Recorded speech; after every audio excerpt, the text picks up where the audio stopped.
10 años. Parecen poquitos, pero son demasiados años. Y son muchas cosas las que podemos lograr en 10 años.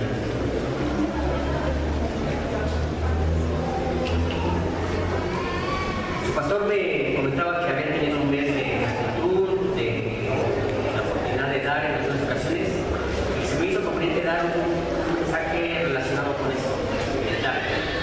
Entonces, voy a mencionar algunas cosas, espero que me las entiendan, y si no me las entienden, después las podemos aclarar. Casi no me gusta hablar, pero quién sabe por qué, que cuando hay una clase salen palabras para varias horas. Entonces, espero ser breve, no sé cuánto tiempo tengo, profesor. Bueno, entonces hablan por teléfono que nos vamos a tardar. Van a llegar tarde. Están repartiendo una hojita, espero que todos tengan algo con que escribir.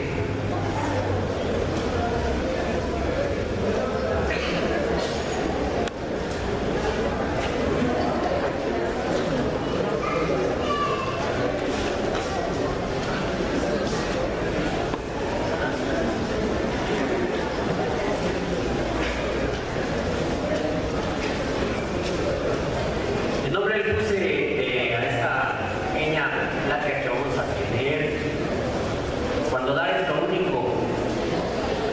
Y yo quiero que aprendamos que en ocasiones eso es lo único que podemos hacer, dar. Y no podemos hacer algo mejor que darnos a nosotros. Tenía un maestro que nos decía, cuando tú estás dando clases, tú te estás dando. A lo mejor descuidas muchas cosas por darte en una clase, pero los que recibimos la clase tenemos que tomar en cuenta que la persona que está compartiendo siempre se está dando y se sufre un desgaste en la persona. Y es importante darse. Cuando uno platica con alguien, se está dando. Así es que no sea codo, hermano, y des, hay que darle. Y ya todos tienen su hojita, ¿sí? No falta nadie, ¿verdad? Parece que no. Bueno, cuando dar es lo único.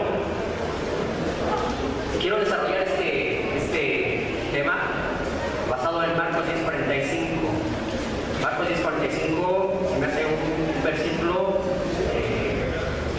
muy expresivo para lo que yo les quiero compartir y lo que han visto en este mes, el dar, el dar, el dar. Marcos 10:45 dice así: porque el Hijo del Hombre no vino para ser servido, sino para servir y para dar su vida en rescate por muchos. Eso es lo que dice la palabra. Y es importante poder entender lo que dice este versículo, y yo lo quiero dividir este versículo en 3 partes. Primero es porque el Hijo del Hombre. El segundo, no vino para ser servido, sino para servir. El tercero, para dar su vida en rescate por muchos. Voy a explicar algunas cosas que aquí que en ocasiones enseño en las clases, y por eso les traigo unas hojitas para que pudiesen distribuir algo. Aquí hay unos pronombres. La Biblia, cuando nosotros leemos la Biblia, es importantísimo a veces resaltar algunas palabras que están en la Biblia. A veces leemos la Biblia como cualquier libro. La Biblia no se lee como cualquier libro. La Biblia tiene un punto de vista ajeno a nuestra cultura, y a veces leemos la Biblia de acuerdo a nuestra cultura. Pero la Biblia, como les digo en las clases, es un libro judío, escrito por judíos, en un lenguaje judío, con costumbres judías. Entonces, el pensamiento de la persona se dio al escribir la Biblia, porque Dios así lo quiso. Y desde ese punto de vista, yo es como leo y es como deberíamos en ocasiones leer la Biblia y tomar en cuenta las palabras que están escritas en la Biblia. Las palabras que están escritas en la Biblia no son por casualidad, aunque sea una traducción la que estamos leyendo nosotros. Las palabras que están colocadas ahí tienen mucho sentido si uno las investiga. Entonces, hay palabras en la Biblia que nosotros tenemos que resaltar en ocasiones.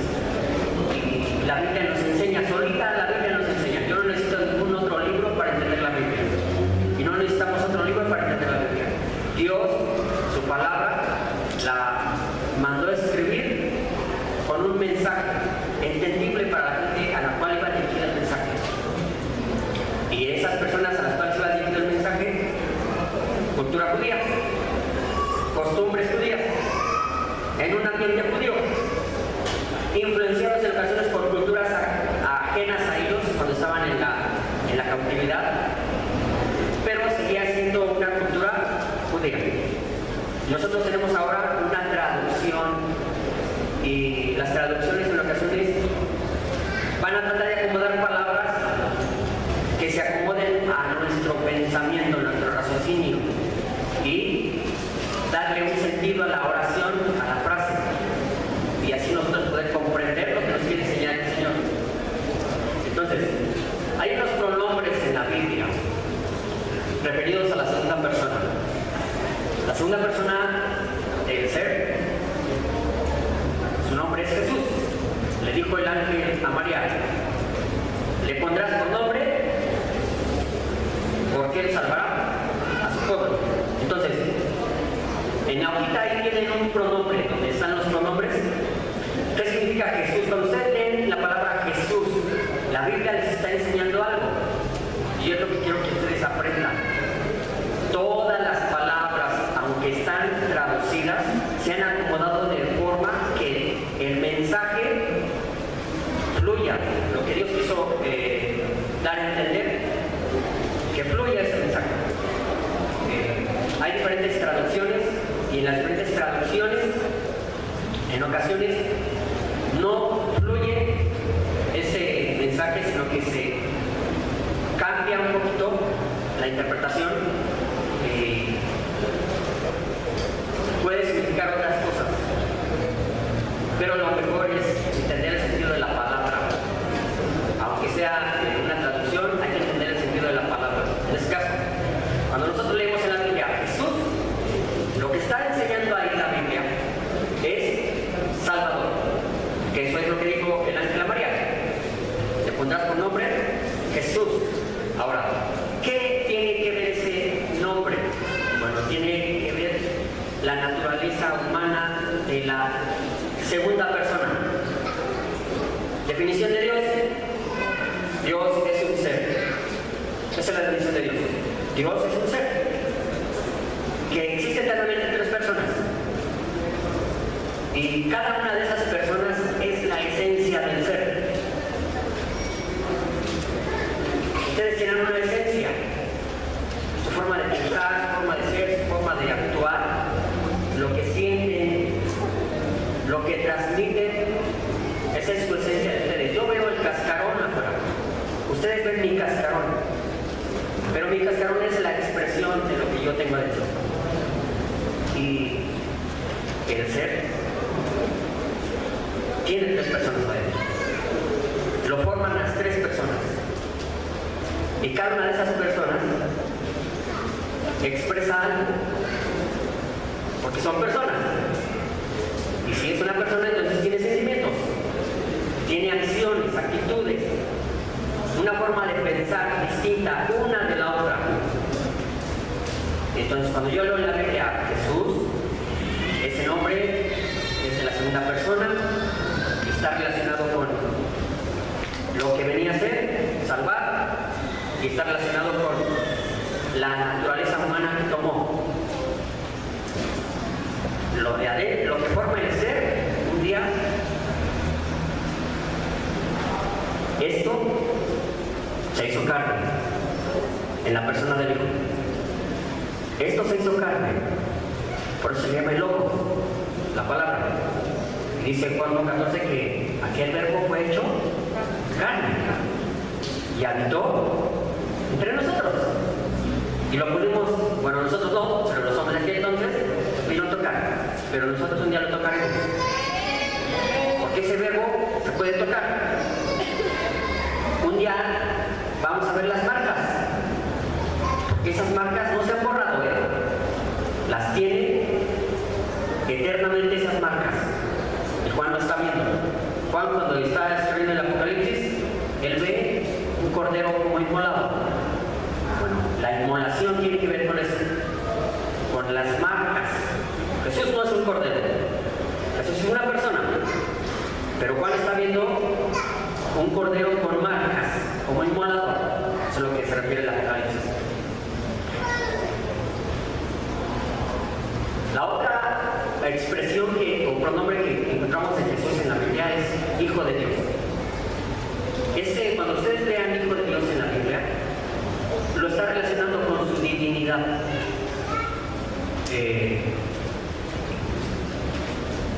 Si yo les menciono de su pastor, el hijo de su pastor, ¿a quién y en quién piensan? ¿Y por qué lo relacionan con él? Porque es su hijo. Entonces tiene el ADN de su pastor. Bueno, el Hijo de Dios, cuando yo leo en la Biblia Hijo de Dios, la Biblia me está enseñando que yo debo de relacionar esa palabra con la divinidad de Dios. Porque Jesús, la segunda persona, es el Hijo de Dios. Y Dios mismo va a decir, este es mi Hijo amado, en quien tengo complacencia. Entonces, cada que ustedes lean en la Biblia Hijo de Dios, se está refiriendo a su divinidad de Jesús. Es divino, es hombre, pero adentro hay una persona divina.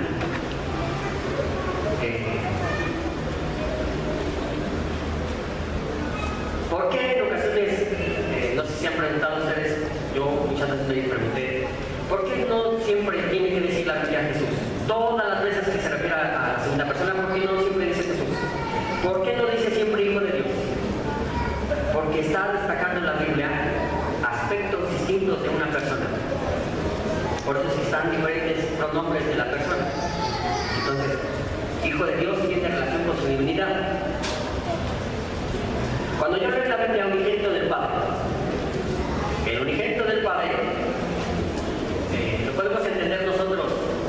Si yo les digo, ¿quién es el unigénito de Fabián? Pero ese no es el unigénito,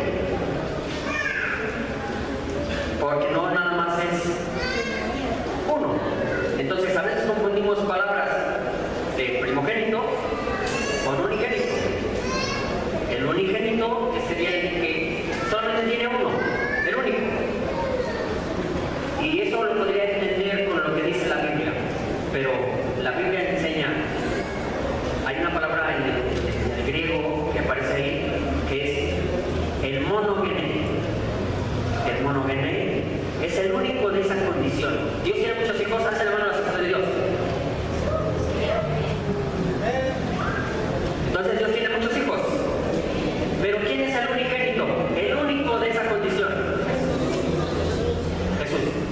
Por eso se le llama el unigénito. El monogené, el único de esa condición. ¿Qué condición tenía Jesús? Naturaleza humana, naturaleza divina. Una persona habitando en un cuerpo. Por eso se le llama el unigénito. El único de esa condición. Entonces cuando yo leo en la Biblia, Juan 1:14, que dice, y aquel verbo fue hecho carne y habitó entre nosotros, y vimos su gloria, como la de quién? Del unigénito del Padre, lleno de y majestad. Entonces, la Biblia nos está enseñando. El Mesías. Bueno, el Mesías es una palabra hebrea. El Mashiach, dicen los judíos. Y esa palabra tiene que ver con, quiere decir enviado. Entonces, cuando yo leo en la Biblia la palabra Mesías está refiriendo al enviado. Y en este caso, ¿el enviado de quién? El enviado del Padre. El Padre envió, dice Juan 3:16, porque de tal manera que ha dado. Estamos en el mes de dar y Dios ha dado. El Padre dio a su Hijo. Entonces, la palabra Mesías tiene relación con eso, el enviado de Dios. Pero hay una palabra que aparece aquí que es el Cristo, que está en griego esa palabra, que así se quedó, el Cristo. Bueno, esa palabra el Cristo es lo mismo, pero es en griego. El Mesías es en hebreo, el Cristo es en griego. Pero en el griego hay una palabra que se llama, que es apostelo. El apostelo tiene raíz con los apóstoles, o cuando nosotros leemos o escuchamos la palabra apóstol, sabemos qué quiere decir, ¿verdad? Es un enviado. Bueno, Jesús es el apóstol de Dios, es el que ha enviado Dios, es el apostelo del Padre. Entonces, el Cristo quiere decir Mesías, apostelo o enviado. Eso es lo que quiere decir el Cristo, el apostelo del Padre. Cordero de Dios. Cordero de Dios tiene relación con la naturaleza humana y nuestro sustituto. Tiene relación con la naturaleza humana, el Cordero de Dios, algo que se toca, porque Él venía a representarnos a nosotros y a sustituirnos a nosotros. Y cuando yo leo en la Biblia muchas veces la palabra Jesucristo, cuando la palabra Jesucristo, entonces es el Mesías enviado a salvar. Es el que fue enviado para salvar. Cordero inmolado tiene relación con su naturaleza humana y con las marcas de su inmolación. El Cordero inmolado. Juan el Bautista, cuando ve a Jesús a lo lejos, hace la expresión y dice: he aquí el Cordero de Dios que quita el pecado del mundo. Entonces, Cordero inmolado, a eso se refiere. Hijo del hombre es otra expresión. Y de eso es lo que quiero hablar, porque eso es lo que viene en el versículo. Hijo del hombre. Entonces, cada que ustedes lean en la Biblia la palabra Jesús, que nunca se les olvide con qué lo tienen que relacionar. Cuando ustedes lean el Hijo de Dios, nunca se les olvide con qué lo tienen que relacionar. Está hablando de la divinidad del Hijo. Estamos hablando de una persona, que es espíritu, que no se puede tocar a menos que se materialice, pero comienza a desarrollar. Cuando el dar es lo único, y dice el versículo, porque el Hijo del Hombre, y yo preguntaría, ¿por qué el Hijo del Hombre? ¿Qué me expresa a mí el Hijo del Hombre? Bueno, expresa muchísimo, El Hijo del Hombre. El Hijo del Hombre resalta lo siguiente: lo va a vincular con la humanidad siendo nuestro representante.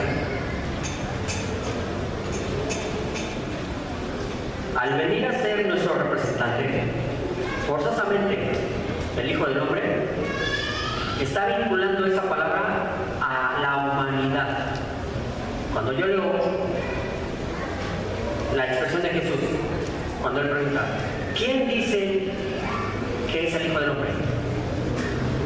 Entonces, ahí Jesús está atribuyéndose un pronombre, está identificando como Hijo del Hombre. A Ezequiel también se le compara como Hijo del Hombre. Dios te habla muchas veces Hijo de Hombre. Bueno, pero Jesús está atribuyendo él ese pronombre, Hijo del Hombre. ¿Por qué Hijo del Hombre? Para poder ser Hijo del Hombre y representarnos a nosotros, a cada uno, tenía que ser igualito en el cascarón, como nosotros. Nacer de un óvulo, ese óvulo desarrollarse normalmente como cualquiera hasta que se cumplen los 9 meses y entonces nacer, salir del vientre de su madre. Entonces la humanidad de Jesús está ligada al óvulo de María. Deuteronomio 15, 12 al 18 nos describe una acción de redimir, de rescatar. Y eso es lo que vino a hacer Jesús. Vino a redimirnos. Cuando leo yo también la palabra redimir, Él es nuestro redentor. La palabra redimir o redención es pagar. En ese pronombre se está pagando. El Señor está enseñando que Él está pagando algo. Filipenses 2:6 dice: el cual siendo en forma de Dios, no estimó el ser igual a Dios como cosa que aferrarse, sino que despojándose a sí mismo, tomó forma de siervo. Y para poder tomar la forma de un siervo, de un doulos, un servidor que tiene relación con un esclavo, pero no propiamente es un esclavo, sino que tiene la función de servir, porque dice el versículo que dijo: el hombre no vino para ser servido, sino para servir. Ahorita voy a traducir el versículo, lo voy a expresar de otra forma ese versículo para que lo podamos entender. Bueno, Filipenses 2:6 es lo que se expresa, que para tomar forma de siervo tenían que tomar forma humana. Entonces Jesús venía a pagar un precio, para pagar el precio de la persona que debía. En la creación hay dos seres que Dios creó que cayeron. Dos géneros de seres, uno celestial y otro humano. Y dice Hebreos que Dios no quiso salvar a los ángeles, pero sí quiso salvar a la descendencia de Abraham. Entonces los ángeles no tienen salvación, pero el hombre sí. Y Jesús vino a salvar al hombre. Y para poder salvar al hombre, tenía que hacerse un hombre, con todos los elementos que tiene el cuerpo humano. Todos los elementos. No tenía uno distinto ante nosotros. Todos los elementos, cada uno de los elementos. Los mismos litros de sangre, los mismos órganos, todo lo tenía el Señor. Entonces, para poder ser siervo y servir, tenía que ser hombre. Génesis 3:15 nos habla de la caída del hombre y nos describe el momento en que Dios declara que va a poner enemistad entre la simiente de la mujer, la simiente de la serpiente. Bueno, ahí nos está expresando cómo iba a nacer el hijo, a través de la simiente de la mujer. Lucas 1:30 al 32 nos empieza a hablar del relato del ángel con María. Y el ángel le dice a María: vas a tener un hijo. Y María le contesta y le dice: bueno, pero no he conocido varón todavía. Entonces el ángel le dice: no, va a ser obra del Espíritu, porque la sombra del Altísimo te cubrirá, y aquí que concebirás y darás a luz un hijo. Ahí tomó naturaleza humana la persona. Allá arriba, donde esté Dios, no había un cuerpo que se tocaba, no se podía tocar. Pero una de esas personas, la segunda persona, vino y tomó forma de hombre. 1 Timoteo 3:16 dice que grande es el misterio de la piedad. Dios fue manifestado en carne. Dios mismo fue manifestado en carne. Entonces, el Hijo del Hombre, eso es lo que nos está enseñando en la Biblia. Se está refiriendo a eso. Ahora, el Hijo del Hombre vino a rescatar al mundo. Eso es lo que vino el Hijo del Hombre, a rescatar al mundo. El Hijo del Hombre vino a salvar al mundo. Eso es lo que vino a hacer el Hijo del Hombre. Hijo del Hombre también refleja la humanidad del unigénito. El verbo dice en Juan 1:14, y aquel verbo fue hecho carne. Verbo es palabra. Y esto un día se hizo carne. Jesús se encarnó. Esto es, ¿cómo le llamamos a la palabra, a este libro, la Biblia? La palabra de Dios. El Logos de Dios. Y esto un día se hizo carne.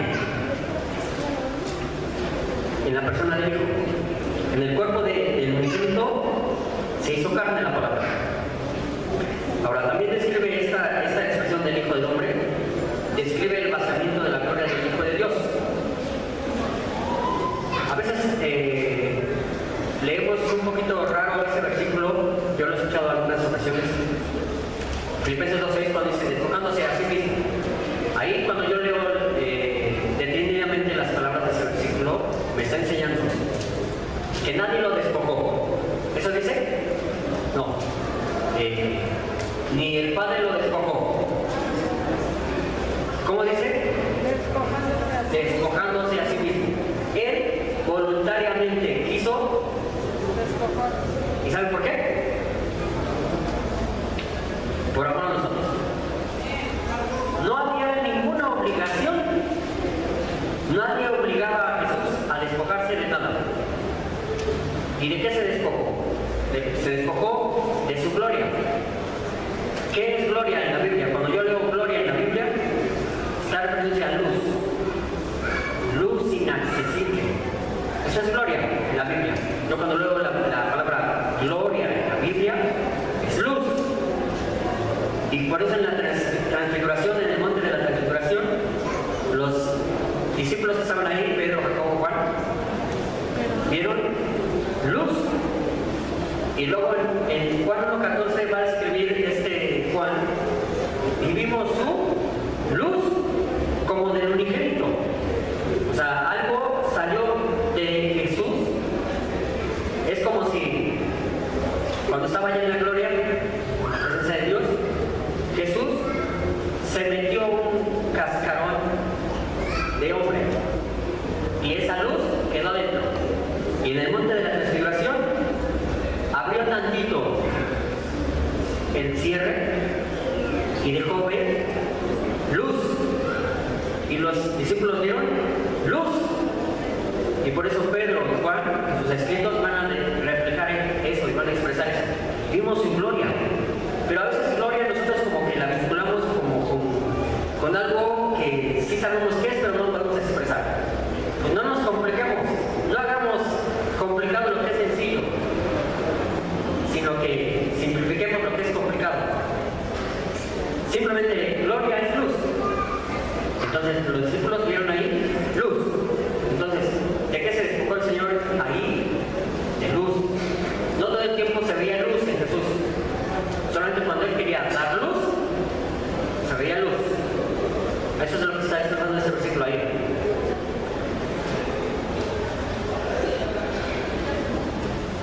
Entonces, porque el Hijo del Hombre no vino para ser servido, sino para servir. La palabra siervo, entonces, les comentaba hace rato que era, en el griego está la palabra doulos o doulos, y es más que un esclavo. Un esclavo es otra cosa distinta. Un siervo es el que hace una labor. Entonces, en las clases utilizamos nosotros un programa donde viene un interlineal.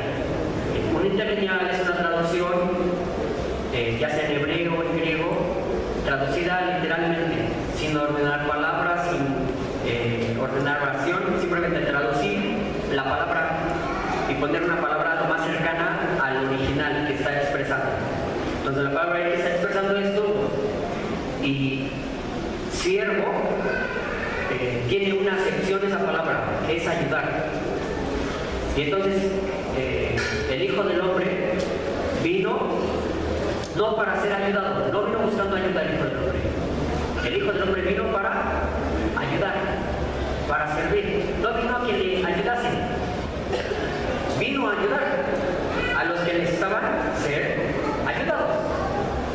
Y esos somos nosotros. La palabra servir es ayudar. Eso es lo que está expresando la palabra. Servir, siervo. Pero es distinta a lo que en ocasiones pues, nosotros podemos entender.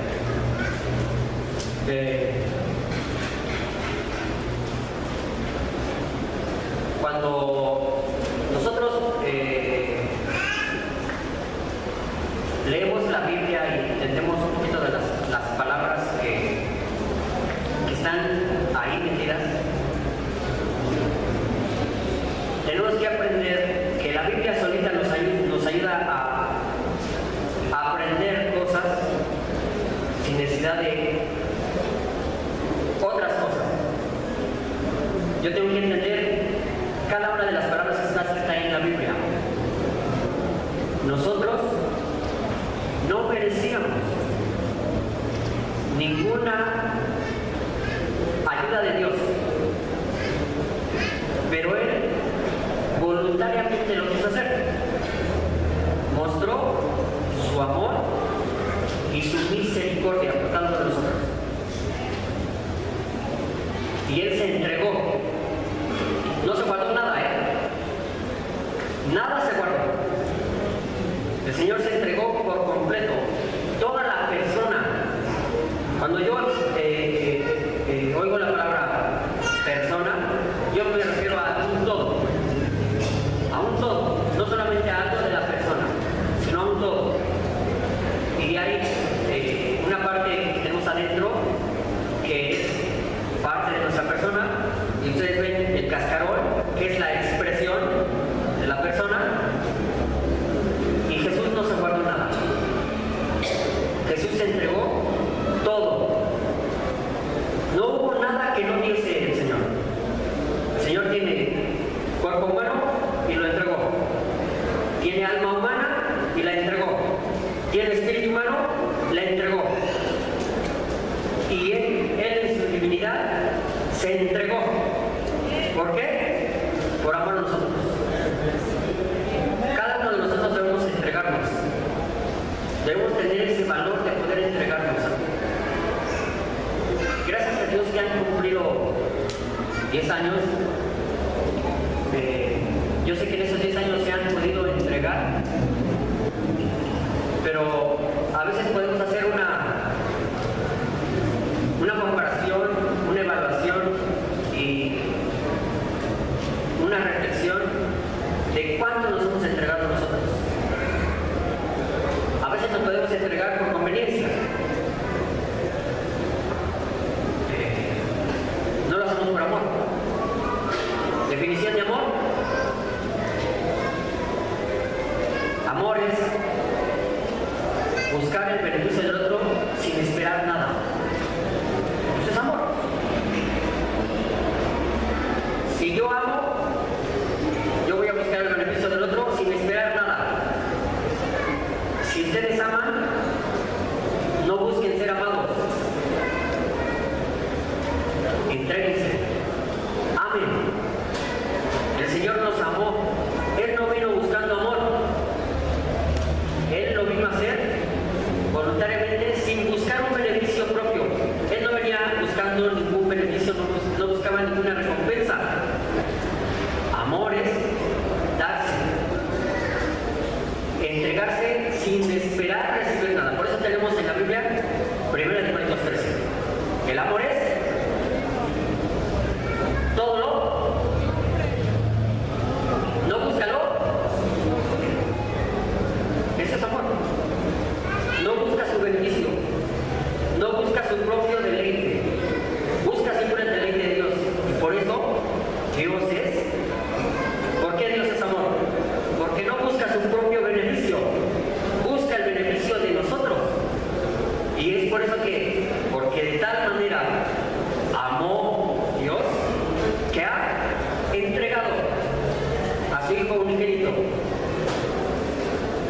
es amor. Y eso es lo que debemos nosotros que aprender siempre cuando podemos expresar la palabra amor. No se queden con nada. En estos 10 años, posiblemente se han quedado con cosas que pudieron haber hecho más, que pudieron haber entregado más, pero a veces no se entregó porque estabas buscando tu propio beneficio. Bueno, si tú buscas tu propio beneficio, tú no amas. Si buscas el beneficio del otro, estás amando. Y cuando tú buscas el beneficio de los demás, reflejas la parte de la naturaleza divina que Dios te colocó. Porque Dios es amor. Y Él se entrega. Y a veces no tenemos algo material para entregar. Bueno, no se trata de entregar algo material. Se trata de entregar algo que tienes. Y Pedro le va a decir al paralítico, pues no traigo nada, pero lo que tengo, te lo doy. Y eso es amar. No busquen recompensas. Háganlo por amor. Porque el Señor lo hizo por amor. Sin merecerlo. A veces amamos a los que nos convienen. Y dice el Señor, pues no haces gran cosa, porque ¿qué beneficio vas a encontrar ahí? No encuentras ningún beneficio. Porque estás buscando el ser recompensado, el que se te reconozca algo cuando tú buscas eso en la otra persona. ¿Sabes qué es lo que sucede cuando haces eso? Buscas el yo. Y cuando el Génesis 3:15 dice, Dios al hombre, comiste del árbol que te dije no comieses. ¿Qué dijo el hombre?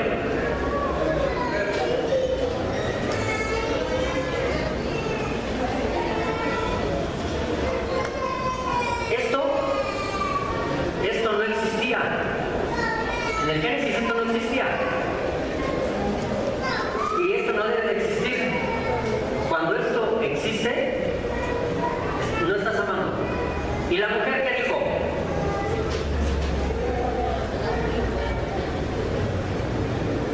Eso no existía en el Génesis. Y por eso Pablo va a decir, ya no vivo,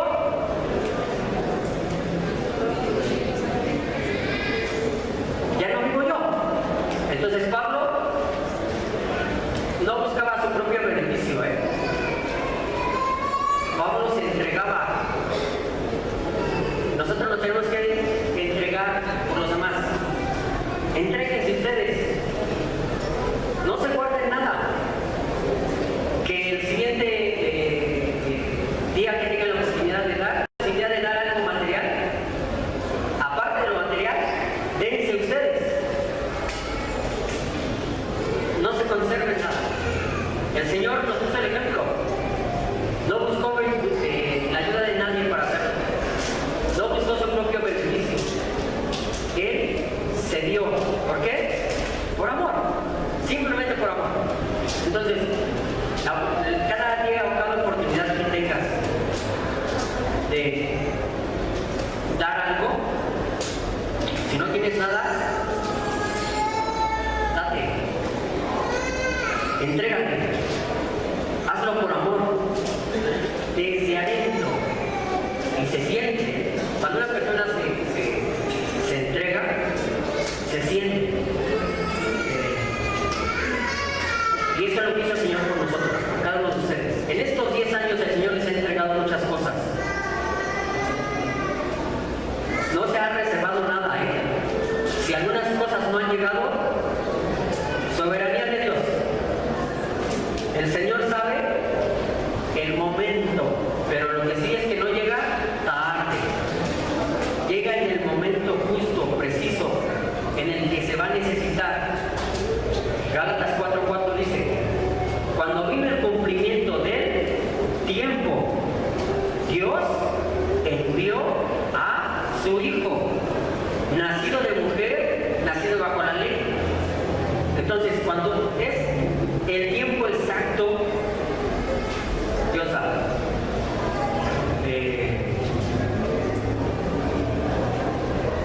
No se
eso trae un fruto a la persona misma.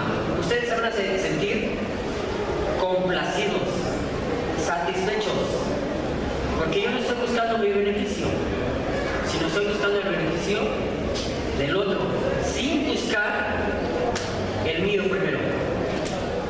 ¿Que puedo yo recibir algo ahí? Puedo recibir algo ahí, pero la recompensa es lo de menos. El Señor dice, busca primero y luego, bueno, busca lo espiritual, no busques lo material. Lo material viene atrás. No estoy diciendo que no llega, no, sí llega. Pero primero es lo de adentro, la esencia que somos nosotros. Busca eso, el beneficio del otro. Beneficio en todos los aspectos. Beneficio en lo material. Si esto lo aplicamos en todas las áreas de nuestra vida es distinta. Si esto en el matrimonio se busca, es distinto, porque se busca el beneficio del otro. Nos tenemos que entregar. En la familia nos tenemos que entregar. En el trabajo nos tenemos que entregar. En las actividades diarias nos tenemos que entregar. Nunca nos guardemos nada. Que puedan ser una congregación, que los demás digan, yo quiero ser Casa de mí. Porque Casa de mí es una congregación que se entrega. Y no son interesados, sino que es una congregación que siempre busca dar. Y yo sé que ustedes son una congregación que da. Y yo quiero que aprendamos a darle al Señor lo que se merece. Y lo que se merece es lo mejor de nosotros y nuestro amor de nosotros. Yo quiero que se pongan en pie.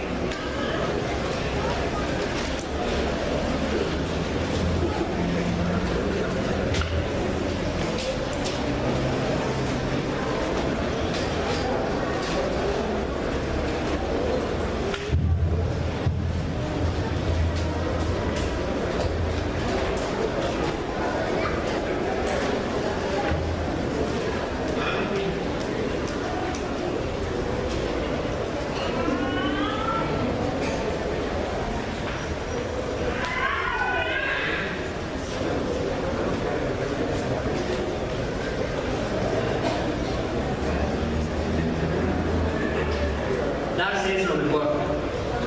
Le vamos a agradecer a Dios estos 10 años que les han permitido a cada uno de ustedes el poder entregar algo, pero vamos por más. Y buscamos más. Entonces, el Señor nos tiene en su mano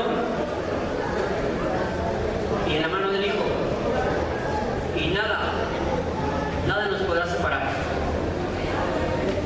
Yo quiero que le agradezcamos a Dios eso que hizo.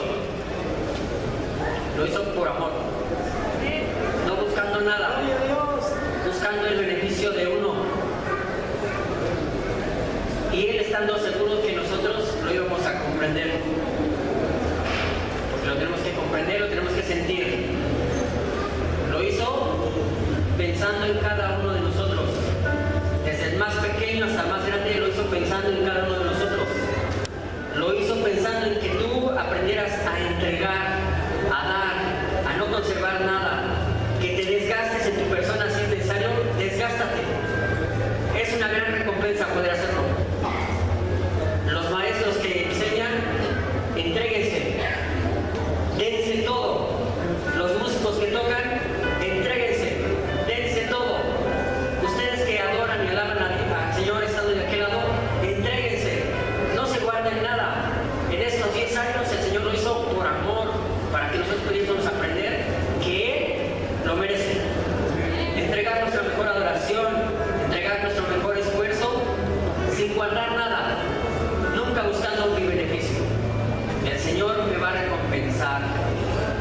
estamos en el ya, pero todavía no. Pero en ese ya, yo ya tengo las promesas aquí. Vamos a orar. Señor, damos muchas gracias, Dios, en esta tarde, Dios, por esta oportunidad, Dios, de este tiempo, Señor, que tú nos has permitido, Señor. Gracias, Señor, por el sacrificio tuyo, Señor, que fue dado, Señor, por amor, no buscando nada,